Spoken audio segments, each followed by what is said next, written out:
hadisi na 162 hadith Anas ibn Malik ana rabiyan bala fil masjid. Anas dan Malik yace manzon Allah sallallahu alaihi wasallam yace wata rana wani balaraban kauye kai ya zo yayi fitsari a masallacin Annabi faqamu ilaihi sabai suka tasan masa faqala rasulullahi la tuzrimu kada ku yanke masa fitsarin sa thumma da bi dalwin min ma'in fasubba alai manzon Allah sai aka kawo guga cike da ruwa ya zuba fitsarin. Satin da ya wuce akwai kaida da muka fara daukowa ko waye zai tunata ƙa'idar da muka fara ɗaukowa Mala Abdurrahman Muhammad Kolo me ƙa'idar kai za ka ce bismillah.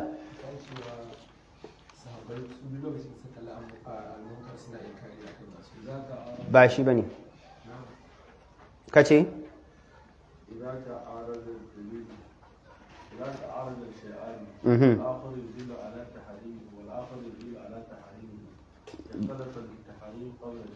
to bayan wannan na kawo ta ƙa'ida ta gaba bayan ita wannan ƙa'ida farko ce ƙa'ida ta biyu Hamad Kwalo ƙa'ida ta biyu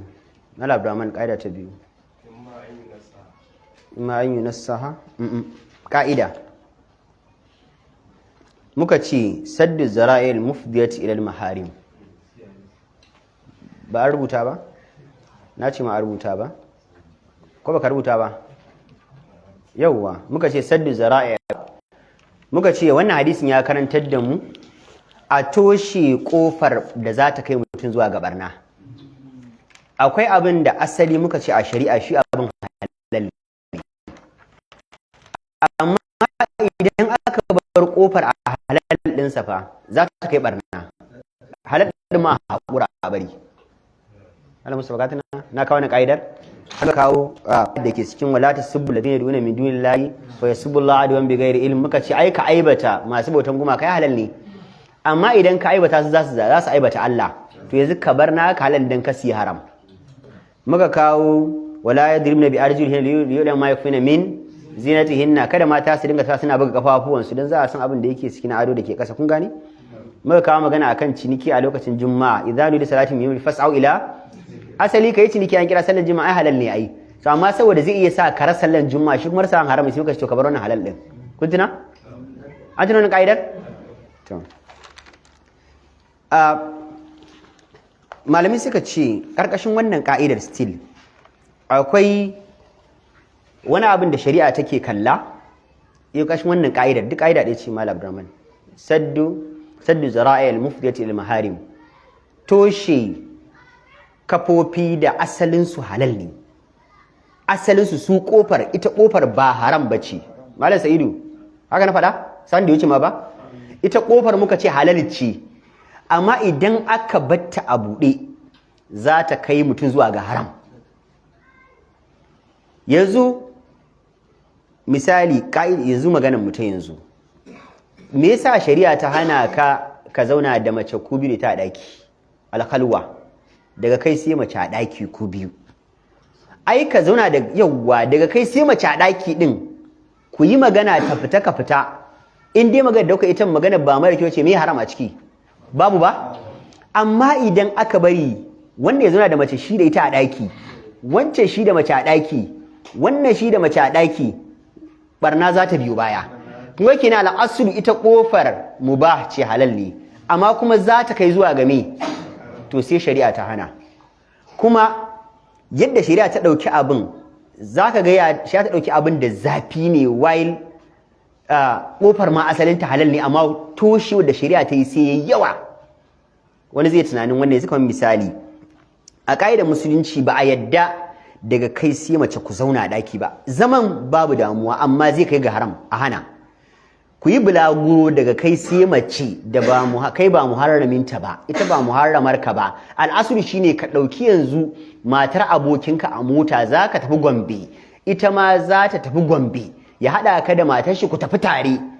kai da ita a mota kuna hira ka ɗaga glass. Yanzu wannan tafiyar ai ka iya cewa kamar ba haram ba ce, amma yanzu idan kwana ya kama ku a hotel, ita a ɗaki kai a ɗaki misali, daga nan zuwa Gombe komai zai iya faruwa. Haka ne? Kuma zai faruwa daga hira wani abu zai biyo baya. Wannan kofa shari'a ta tushe. Kai ko aikin hajji mace za ta je idan ba ta samu wanda zai raka ta ba, to a bari. in ta samu wadda ba muharraminta bane zai raka ta shari'a ce ta bar aikin hajjin an soke mata ko ziyarar iyaye saboda a toshe kofar fitina kar ta faru. Akwai riwayar da ke Bukhari tana kitabu Jaza'us Sayd babu hajjin nisa hadisi na 1862 tana cikin sahih Muslim hadisi na 1341. Dan Abbas yace qala an-nabi sallallahu alaihi wasallam annabi ce la tusafil mar'atu illa ma'a dhi mahram mazala ce kada mace ta kuskura ta yi tafiya sai da maharraminta. Wala yadkhul alaiha rajul illa wa maha mahramun mazala ce kuma ba a yadda ba mace tana zaune a gida ita kadai ko tana zaune a daki ita kadai babu wani tare da ita wani namiji ya shigo mata su zauna. Annabi ya ce ba a yadda ba haram bane amma kuma zai kaga haram kar a yadda. Fa qala rajulun wani mutumi sai ya ce ya rasulullahi sai ce ya ma'aikin Allah inni uridu an akhruja fi jaishi kaza wa kaza. Annabi an rubuta sunana a kundin masu tafiya yaki kaza da kaza wa imra'ati turil hajja amma mata ta fa za ta yi aikin hajji bana kaga za a yi kenan kuma ka ce mace ba ta tafiya bai da maharami ya za a yi. Fa qala sai ce ikhruj ma'aha annabi ce a cire ka a mayaka je ka raka matar ka aikin hajji saboda kada a batta ta tafi da wani ko da halal ne wata tsautsayi ya faru. A wata riwaya da ke Bukhari hadisi na 1864 riwayar daga wancan na 62 hadisi ɗaya ne tsakanin su wancan 1262 wannan kuma 1864. Abi Sa'id al-Khudri ta riwayar nan ba dan Abbas ba wa qad gaza ma annabi ya yaki tare da manzon Allah 12 ta gazuwa dan Abi Sa'id ya yaki dai har 12 tare da annabi. Me yasa ake gaya maka saboda nuna maka cewa kusanci shi ga manzon Allah yayi nisa. Yake ce arba'un samituhunna min rasulillah dan mas'ud dan Abi Sa'id yace ababai guda hudu ba labari akan ba da kuna najisa a bakin annabi. Annabi na cewa la tusafir mar'atun masirata yawmin laysa maha zawjuha. Manzo Allah yace ba a yadda mace ta yi tafiyar yini biyu ba. Ku ji wannan riwayar. Annabi yace ba a yadda mace ta yi tafiyar yini biyu ba sai da mijinta tare da ita. Wacce riwaya annabi yace maharami nan annabi sai ya ce me mijinta au zu maharam annabi sai ce ko muharraminta. Ibn Battal da yake sharhin hadisin nan sai ya ce idan aka samu mace za ta yi bulaguro ga babanta zai tafi aikin hajji ga mijinta zai tafi aikin hajji aka ce amma in tana so ta bi jirgin babanta ga kujerta ga kujerar babanta in tana so ta bi jirgin mijinta ga kujerta ga bukiran mijinta wa ya kamata ta tafi tare da shi aikin hajji to shikenan karatun ya fito fili. Dalili annabi ya fara kira mijinta annabi fara kira annabi ya san da babanta din ai annabi fara kiran mijinta suka ce ko danta ne zai yi tafiya ga matarka ga kai tafiya da matarka za ku yi tafiya tare za ku tafi Kano aure wannan motar kai zaka ja ga matarka wannan danka ne zai ja da yan uwansa kai da matarka kuna mota ɗaya shi da kannan shi suna mota ɗaya sai malam shi ya fi dacewa sosai ma kuwa saboda mijin mace ya fi tausasa mata akan kowa ma.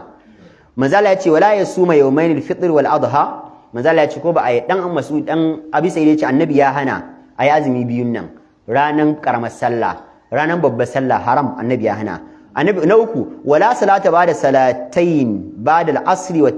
hatta taghrib ash-shams wa ba'da as-subh hatta tulu ash-shams annabi ya hana ayi sallah bayan la'asar sai rana ta fadi annabi ya hana ayi sallah bayan asuba sai rana ta fito. Na hudu wala tashiddu rihalu ba a yadda ka kintsa takanas ta Kano kai tafiya ba illa ila thalathati masajid sai zuwa masallatai guda uku Masjidil Haram annabi sai masallacin Makka wa masjidi da wannan masallacin nawa inji annabi wa Masjidil Aqsa da masallacin Qudus. Akwai da cikin Darul Qudhi tana juzu na 2 shafi 222 Ikrima yace ja'a rajul ila Madinati fa qala lahu Rasulullah aina nazalta wani mutumi ya zo garin Madina annabi bai san ya zo ba kwatsam sai annabi ya gashi a masallaci annabi sai ya ce mishi kai a ina ka yada zango da ka zo ina ne masaukin ka qala ala fulana sai ya ce ya manzo Allah na yada zango a wajen wance ce kai annabi kuma ya san ba muharrama sa bace manzo Allah shi aglakta alaiha babika yanzu ka da ka shiga gidanta din ka rufe kofar ka baka ganin ta bata ganin ka baka ganin giftawanta bata ganin giftawan kenan akwai shabaki tsakaninka da ita maratain hasu bi annabi ja masa kunni da ka sauka gidanta din ba muharramar ka ba din tsakaninka da ita akwai shamakin da baka taba ganin ta ba taba ganin ka akwai katanga tsakaninku wannan yake na maka dabbacin dabbancin abin da muka dauka mai sauki wa inda Allah azim. Idan miji yana tare da matar shi a gida sai suka rabu da matar, gidan haya ne da matan aure, magana Allah fa faru ba haka bane? Idan suka rabu matar shi sai ki fita a gidan, manura magana Allah fa muke bai faruwa. Ha, matan mutane guda hudu duk da matansu, kai ga daki da matarka a ciki, no case, amma yanzu ka saki matar ta kwashe kayanta kuma sai ka siyo katifa kana zama da matan mutane a gidan. Ka zo ka tsaya mata wani tana wanka, in ta fito zaka shiga ban daki, ko kana ban daki in ka fito za ta shiga, ana kwanciyar zafi gashin fidan mata da miji kai ma ka fito ka sani a nan ka kwanta. A bai faruwa ne da Allah? Ko mu ana yasan gidan da akwai irin wannan. In ka saki mata ka fita a gidan mutane kawai shine kaida, ku tashi shin ya ki fita, wallahi a tashi shi, wanda ce kaidar musulunci wallahi a tashi shi. Zaman haram ne, wadi mubarak maganan Allah fa, zaman halal ne na waye ce sake ta zaman mewa ya tsami ne ai. To manzo Allah sallallahu alaihi wasallam sai ya ce la tahujjanna imra'atun illa wa ma hadhu mahram. Annabi ce kai ku ji ba ma maganan wai a zo gida a zauna da mace. Annabi ce kai ko aikin hajji ne mace za ta je karshen ibada kenan, kada mace tafi sai da muharraminta. Akwai rawar Abu Hurairah tana cikin Bukhari hadisi na 1088, tana cikin Sahih Muslim hadisi na 1339. Yace manzo Allah sallallahu alaihi wasallam yace la yahillu limra'atin muslima. Manzo Allah yace bai halatta ga mace musulma ba tusafir masiyata lailatin, ta yi tafiyar dare ɗaya rak. Mace dare ɗaya ta tafiya, manzo Allah ya ce illa wa ma harajulun zu mahram. Manzo Allah ya ce sai tare ita akwai namiji zu hurmati ma'aha, namiji ma'abucin haramci tare da ita. Anan sai manzo Allah ya kira namiji. A wata riwaya manzo Allah ya ce la yahillu imra'atin tu'minu billahi wal yawmil akhir. Bai halatta ga mace da ta yi imani da Allah da ranar kiyama ba tusafir masiyata yawmin wa layla, ta yi tafiyar yini da dare daya illa ma'azi mahram alaiha. Manzo Allah ya ce face tare ta akwai muharrami tare da ita. A wata riwaya manzo Allah ya ce la yahillu limra'atin tusafir thalathan illa ma hadhu mahramin minha. Manzo Allah ya ce bai halatta mace cikin kwana uku ba sai akwai muharrami tare da ita. Kaga kenan dukan muna zanibi ai. Idan ma yanzu misali daga nan zuwa Jimtilo ai ba bulaguro bane, zuwa anguwa ne. Amma daga nan zuwa Aunofa bulaguro ne ko zuwa anguwa ne? Bulaguro ne tunda bai cikin gari. Haka ne ba? Idan matar ka tafi Auno daga ita sai fasinja a mota, ka aikata zunubi. A to ai na kai ta hattasha, na sa ta a mota, na san an bani namban motar, na san motar da ta shiga na an yobe da a gabana. Babu haram ne. Amma bari mu ji maganganun malamai sai mu gane ko muna haram din ko ba ma yi. Imam an-Nawawi a cikin sharhin da yawa Sahih Muslim juzi na 5 shafi na 102 yace wa hadha yatanawalu jami'i ma yusamma safaran. Nawawi yace duk wani abin da a urufinku in aka kira wance ina dai zaka ce a tayi bulaguro ne, kai miji idan baka raka ta ba, baka hada ta da muharramin ta ba, kai zinubi, kai haram. In dai suna abin bulaguro to kai zinubi, kai haram. Magana ba daɗi, mu yi haƙuri mu ɗauke ta a haka. Annabi ne ya faɗa. Ba daɗi amma haka za mu ɗauka. Dan duk haka muke war matan su dinga tafiya su kaɗai ba. Ka kai ta sha ka dawo, ta tafi Kano, ta tafi Kaduna, ta tafi Abuja, ta tafi Jos, ta tafi Benishek, ta tafi ina. Ƙanwarka ka kai ta sha, ta tafi Abuja. Ka gane yarka ka kai ta sha, ta tafi kaza. Ka ji ka sa ta a mota. Wallahi haram ne. Malamai sun yi sabani game da sharɗanta muharrami a babun tafiya.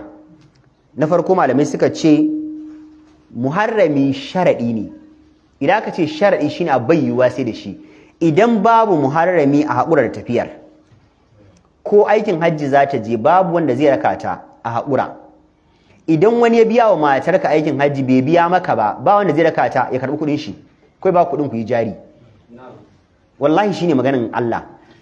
An tambayi Ibn Baz akan mijin biza, Uthaymin ma an tambaye shi mijin biza, ya suka ce dukkan su biyu suka ce haram ne.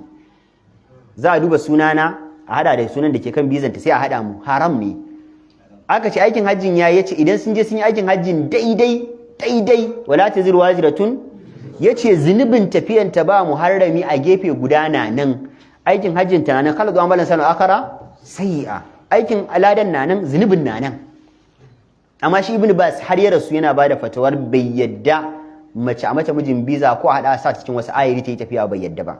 Magana ta farko suka ce kwata-kwata bai yadda ba. Wannan shine qaulu ahlul hadis. Malaman hadisi shine fatawarsu kawai, in ba muharrami ko ma mene ta haƙura. Har ma malamai suna cewa ko ziyarar babanta na wadda je ta bai, ko babanta ne mutu in ba muharrami ta haƙura da zuwa. An gane? To, kuma shine maganan Hassan al-Basri da An-Nakhai. Magana ta biyu, wasu malamai suna cewa ba sharadi bane sai an samu muharrami a tafiya. Suka ce abin da ake bukata shi a salamu al-amnu ala nafsiha. In ita matar an tabbatar da inda aka sa ta a motar ko a jirgin akwai aminci ma rayuwarta, akwai securities, babu wani abin da zai faru, babu wani haɗari ma lafiyarta, ma mutuncinta, makazanta, suka ce babu komai. Wannan suka ce ana iya samun shi ne bi wujudi niswatin thiqat, a samu ayarin mata a sa mace a ciki. Za a yi tafiya aikin hajji, jirgi ne mata 500 maza 500 dubu ba, to mace na cikin ayarin mata, suka ce ana iya sa ta a wannan ayarin ta yi tafiya. Wannan shine maganar malamai ne, shine qaulu Abu Hanifa. Na'am ko? Oh, sai kuke ne ba? Magana ta uku. Wai wasu malamai suna ganin cewa ko mace kwaya ɗaya aka samu ba ma sai ayarin mata ba. Mace ɗaya in dai har ita wannan din za ta amintu da ita su yi tafiya babu wani haɗari ma rayuwarta, suka ce babu matsala su tafi tare kawai, babu komai. Ba ma sai an samu ayarin mata ba. Wannan shine manganu guda uku da malamai suka yi. To amma wacce ce magana mafi inganci? Mawtali Semin a cikin sharhi da Sahih Muslim shi kuma a juzi na 4 shafi 512 bayan ya kawo magana Imam An-Nawawi din nan sai ya ta'aliki sai ya ce wa hada la farqu baina markubi da'iratin wa ghairihi, yace anan ba mu bambantawa tsakanin mata da tafi aikin hajji ko bulaguro a jirgin sama da wanda tafi a mota da wanda tafi a kafa, yace ko kuma kowace mata ta tafiya, yace la yahillu laha an tusafira bila mahramin li adam at-tafsil. Usaimin ya ce babu wata kofa wani a sata ayarin mata, a sata a hada ta da wata amintacciya a cikin tawagar da take da aminci, yace a sata, yace kwata bai babu wannan kofa, saboda manzon Allah cewa illa ma hadu mahram. In a ce da ana yi a sata ayarin mata annabi zai fada, yace amma kuma an samu ayarin mata amintattu, yace annabi bai ka tafsiri. Usaimin sai yace da haka bai yadda ba. A cikin littafi Ikmalul Mu'lim bi Fawaid Muslim na alƙadi Iyad shan da Sahih Muslim yace akwai yanayin da mace take iya fita ta yi tafiya babu muharrami, shari'a ta bada dama, ya zama larura. Misali yanzu garin nan ana yaƙi rayuwa tana cikin haɗari, za a iya kashe ta saboda musulma ce, ba samu muharrami ba, za mu ci ta zauna a kashe ta? A nan Allah ya ce wala tulqu bi aydikum faman yadurra ghayra baghin wala adin fala. To wannan ya zama larura, za ta salantar rayuwar ta, yace nan babu lifi tana ya fita. Imam al-Baji mai littafin Muntaka sharhin Muwatta yace hada inda yace fi shabbati, yace ni anan wannan abu hadisin da manzo Allah ya faɗa, yace shi yana ga ya shafi ƴan mata ne, wa amal kabiratu, yace amma babban mace da ba a iya yin sha'awarta, yace tana iya ta yi tafiya ba tare da muharrami ba. Wannan shi ga Imam al-Baji yace ana magana ƴan mata ne da macen da dai ana iya sha'awarta mai shekara 30 da kaza, yace su ne ake magana, amma tsohuwa tukub hatta sun koya da sandatta, yace wannan ita ba rifi ko ta tafiya ba muharrami babu komai. An-Nawawi yace wa hadha alladhi qalahu al-Baji la yuwafiqu alayhi. Nawawi yace wannan Imam al-Baji a cikin Muntaka yace la yuwafiqu alayhi, babu wani malami da ya bi shi kan wannan magana, shi kadai yayi abin sa. Yace li anna al-mar'atu muzinatul tam'i, yace saboda ita mata duk yadda ka ganta da tsufattan nan wallahi akwai wanda zai sha'awarta. Ai har ma ana da kaida li kulli saqidatin laqiqa, duk wanda kake in wani ya jefar da wani abu wani zai dauka. Yanzu sai kaga wani ya gama wato ya haƙura da matarsa kakab, yana ganin cewa ta tsufa tukub ba zai zama ita ba, yana saka wani aka bashi da kan buduwa ya aura. Haka ne? Misali yanzu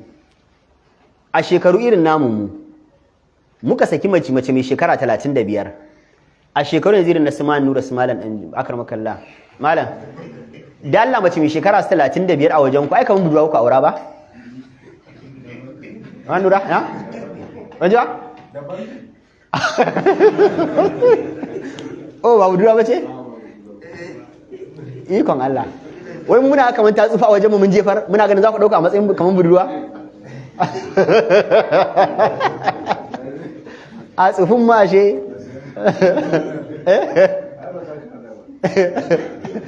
to diya da kake ganin mace ta tsufa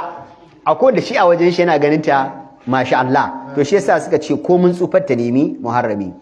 wa fi dalalatun ala anna al-maharim fi dhalika sawa sannan Imam an-Nawawi yace kuma anan mu gane shi maharam da aka ce yake magana akai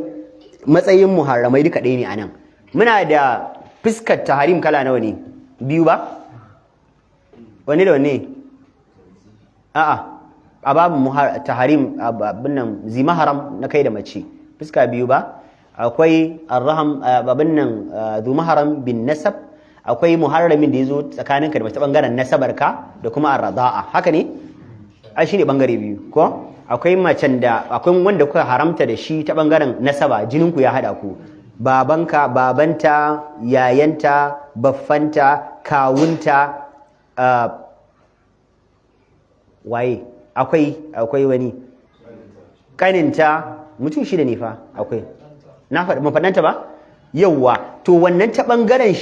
shayarwa ma su wannan ta ta tafiya da su da ita da wannan tara ka shayar da su babu laifi ya halatta su tafiya tare an gane wannan kawo ta ɓangaren shayarwa ba fa ta ɓangaren shayarwa baban matar da shayar da ita ne an gane kanin matar da shayar da ita ne duk wannan za su tafiya babu komai annabi sallallahu alaihi wasallam da yake cewa kada namiji ya keɓe da mace sai tare da su akwai maharam malamai suka ce لذا كذلك إذا كان الأجنبي بالأجنبية من غير ثالث معها فهو حرام باتفاق العلماء النووي wanda kuma shine maganar al-Mughni ibn Qudama a cikin littafinsa al-Mughni kuma Imam an-Nawawi ya sake wannan magana a cikin littafinsa al-Majmu' Masil cewa duk lokacin da namiji ya kebe daga shi sai mace a daki babu muharram ya aikata haram wannan bittifaqil ulama fa ya aikata haram abinda mu gane kuma kaida muke kai bambata fa shi abinda yayi a zaman farko abinda suka yin muka ce ai shi din ba haram bane sai dai zai kai zuwa ga to shi ma din a toshi da wannan malamai suka ce ko da ruqya zaka wa mace kai malami mai ruqya da kai sai ta a daki ka rike hannun kanta ka sa mata baki a kunna haramun ne a samu mutum har ma malamai suna cewa idan har ya zama wa idza wa kadhalika law kana ma hamalla yustahya minhu lisigarihi idan aka samu wanda yake tare da itan karamin yaro ne in za a yi wani abu da ita ba za a ji kunyari da shi ba yaro mai shekara 2 ko mai shekara 3 da shi da babu duk ɗaya ne in za ka yi wani abu da ita bai ma san me kake da ita ba ko ka bashi minti ka ce kwanta yi bacci ko ka bashi minti ka ce juya kalli can ko ka bashi waya ka ce ka ta wasa da waya duk wanda bai da wayo in ka fara bacci ya kana taba ta kuma in dai ba zai hana ka ba shi din ma haramun ne ku zo da shi dole a zauna da mai wayo wanda dai ba zai hana su yin magana ba amma kuma ba zai basu yi wani abu mara kyau ba an gane sannan malamai suka ce wa kazalika yustama rijalun bi imra'atin ajnabiyya fa huwa haramun aidan Nawawi yace da aka samu taron maza yanzu a ce taron mu nan duka sai mace kwaya daya a cikin mu tana zauna nan mu aikata haram mu ma ba yadda ba amma Uthaymeen ya ce wa huna fihi tafsil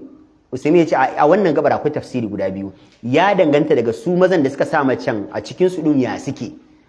ba yaban kai ba misali ya za a zaman mu nan duka mukaddara sai wani uzuri dole uzuri na dole ya kawo mace ta zauna a nan tare da mu uzuri ne yasa dole ne kun gane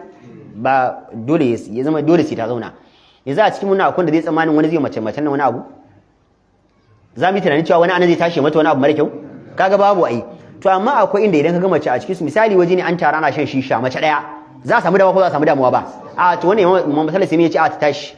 an aikata haram yace fihi tafsir akwai lokacin da mace tana cikin wasu ayarin maza tana da aminci a zama ba abu laguru muke magana ba shi ma magana Uthaymeen din kenan yace wa amma idza ijtama'a rijalun wa nisa amma idza ijtama'a rajulun wa nisa yace amma idan aka samu namiji daya yana cikin mata da yawa yace afa hadha jaiz na ko babu damuwa namiji ne shi kadai yazo hira wajen mace sai aka turo ta da kannanta mata budurwaye manya shekara su 19 20 su biyar suka saka ku gaba yace anan babu komai kawuya ya labarin hira ta bayaci idan aka samu mata sun taru da namiji daya yace wannan babu komai amma a samu maza su taru mace daya yace anan sai an samu tafsiri sannan malamai suna cewa al'amrat wanda kuma shine magana da ke cikin al-kaba'ir ko sharhul kaba'ir ma idan ka samu al'amurat mutumin da irin kana ganin shi kaga na mata magana sai yana daga hannu yana magana yana rangwada yana magana wai kai kadai ku kebance da shi in dai yana da kyau Imam Shafi'i ya ce haramun ne a cikin littafin sa al'ummu ya ce a samu mutumin da na mata ne duk abin sai na irin na mata kai ka kebance kai da shi kuna zaune da kai da shi babu kowa ya ce kai fa inna kalmar'a Shafi'i ya ce kamar mace ka zauna da shi haramun a hada ka da wani sai ce wa kadhalika haramun hakan nan ma kuma haramun ne idan mutum ya kebe da mace ce zo in jaki sallah kai da mace ba muharramar ka ba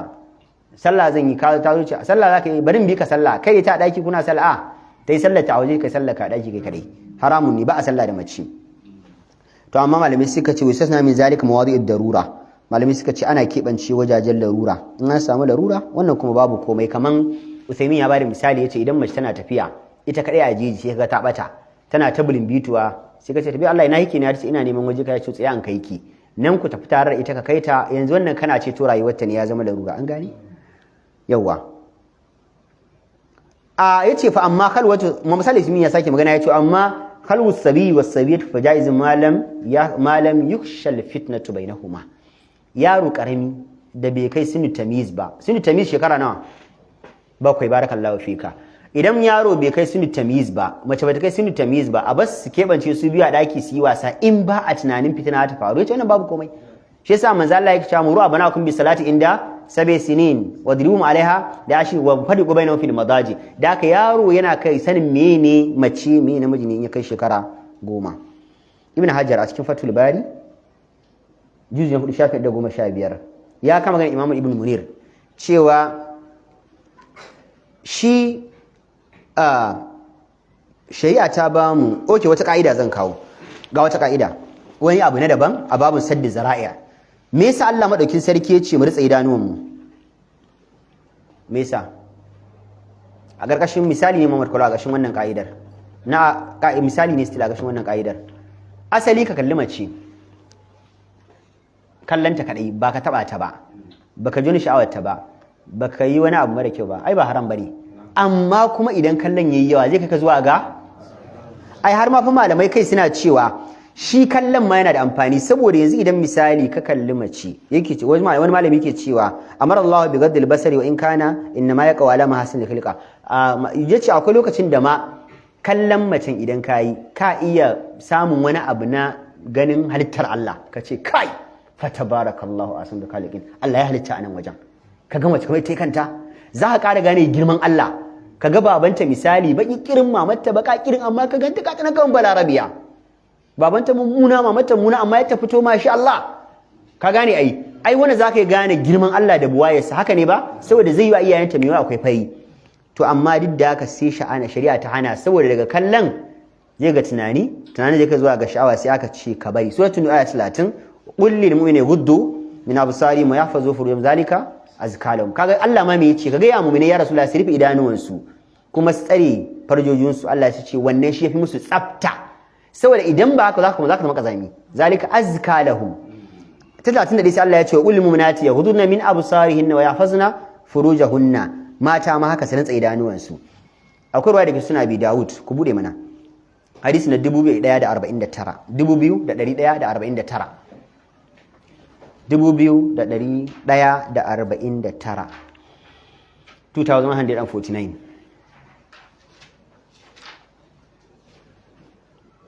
kowa ya samu 2149 an samu ba ana abihi buraida ku bar farkon sanadin mu je karshen sanadin an samu daga dan buraida ibnu buraida dan buraida an abihi buraida haka ne hadisin qala rasulullahi sallallahu alaihi wasallam li aliyin haka ne ba annabi sallallahu alaihi wasallam ya ce wal mubarak ka samu ruwayar annabi sallallahu alaihi wasallam ya ce sayyidina ali ya aliyu mazala ya ce ka aliyu la tutbi'un nazrata kada ka dinga bibiyan kallo da kallo kenan idan ka kalli mace da farko ga mace ce to kada ka ce bari ka sake yin wani kallo fa inna lakal ula ta farko ba ka san mace bace an baka dama wa laysat lakal akhirah amma ta biyun ba taka bace kaga kenan yanzu na farkon ai shari'a bata ce ta kama ka da laifi ba kenan baka yi haram ba ko amma yanzu na biyun da zai biyo baya zai kawo wani abu daban zai taso na uku ya biyo bayan abadan sai sa manzala ya ce al-azim al-abai ta'al ma'bud yake cewa idan har ya zama na farkon ba da nufin ka kai ba Allah ya maka afuwa, na biyu in ka kalla da nufin ka kai masha Allah fa masha Allah masha Allah yanzu wannan zunubi ya biyo baya saboda zai bude wata kofa ta fitina shi yasa shari'a ta hana. Amma kallon farko din babu fitina a ciki shari'a ba ta kama ka dafi, amma bibiya zai bude shi yasa ta ce a bari. Na'am masha Allah ya tambayi izini kenan, an ba shi izini, ya nemi izini, yan ba shi izini haba ai akwai wajajen ma da dai aka ce ta bude mare kalla. Mu shiga karatun ko mu tsaya a karatun haka, in muka zo gabas sai mu buɗe karatun.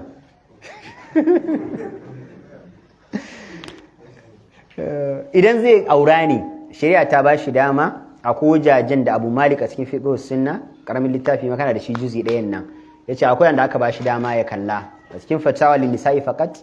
Akwai wajajen da aka ce kalla bai sai ikhtilafin ina ne zai kalla.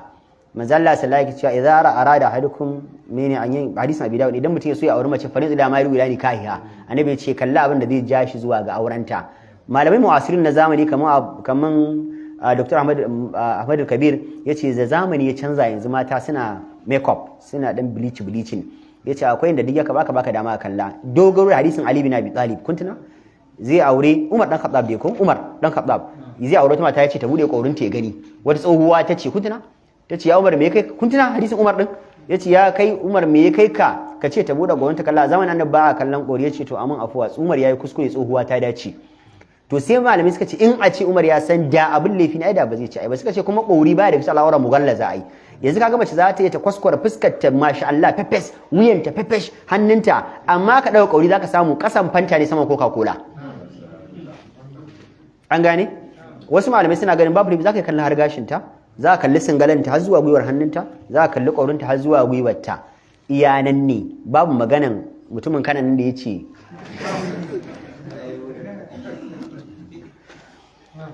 akwai wata ƙofa misali da annabi ya ƙara bamu na a toshe ƙofar barna ko da abin ba laifi bane idan barna ta faru. Bina'ul masajid ala qubur, kun ga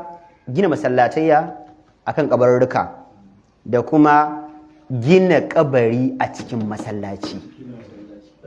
Annabi ya hana. Inda yanan masallaci ana sallah to babu abin da ya hada shi da kabari babu, saboda annabi ya toshe kofar shirka, sadda da yati shirk. Annabi ya hana. Mutum kare kafa maka hujja da ai as masallacin annabi, masallaci kabarin ne fa, kabarin ba a fa cikin masallacin yake ba, masallacin ne yazo ya samu kabarin ba kabarin bane ya samu masallacin. Mu gane bambanci guda biyun nan. Usaimin ya faɗa yace akwai mai tsakanin masallaci yazo ya samu kabari da kabari yazo samu masallaci, akwai bambanci. Kuma shi annabi sallallahu alaihi wasallam aya dakin shi aka binne shi ba fa a cikin masallaci ba. Akwai ruwayar da ke akwai ayar da ke cikin suratul nuh aya ta 23 zuwa 24 wa qalu mutanen garin Makka suka ce la tazarunna alihatakum, kada ku bar bautan allolinku, wala tazarunna waddan, kada ku bar bautar gunki waddu, wala suwa'a da suwa'a wa yaghus wa nasra, duka wayannan gumaka ne. Sai Allah ya ce wa qad adallu kathiran, Allah ya ce sun batar da mutane da yawa, wala yatazidu zalimin illa dalala. Allah ya ce kuma da ma gumaka wanda suke kara mutun sai bata. Akwai magana da ke cikin al-Qurtubi al-Jami' al-Ahkamil Qur'an tafsirin sa juz'i na 18 shafi na 233 ya kama ga dan Abbas yace wayannan ababan Yaghus Ya'uq Nasr yace mutanen Annabi Nuhu suna bautan su, haka ake bautar tun wancan zamanin har Larabawa suka gada. Yace hada qaulul jumhur. Akwai maganan Ka'ab yace wayannan mutane fa yan Annabi Adam ne, Wad Yaghus Ya'uq Nasr yace ayan Annabi Adam alayhi salatu wassalam ne, masu bauta ne da suka mutu. Shedan farko wanda ya fara mutuwa a cikin su shine Waddan. Da ya mutu sai mutanen garin da yake mutumin kirki ne, malami ne mai tsoron Allah mai ibada, da ya mutu sai suke tunanin to yanzu ya zamu yi mu ma iya tunano fuskar shi dan mu kyauta. Sai shedan ya ce a ku tsaya, ni zan zana muku shi. Shedan sai ya zo ya zana musu shi Waddan. Kaga inda aka fara shirka. Idan ka duba littafin Kitabut Tauhid na Ibn Abdul Wahhab, wannan maganar na nan. Qaul Mufid na al-Sheikh ya kawo ta. Da kuma littafin Matal Ismin da yawa kitabu abin nan kitabu tauhid sharhi. Na'am?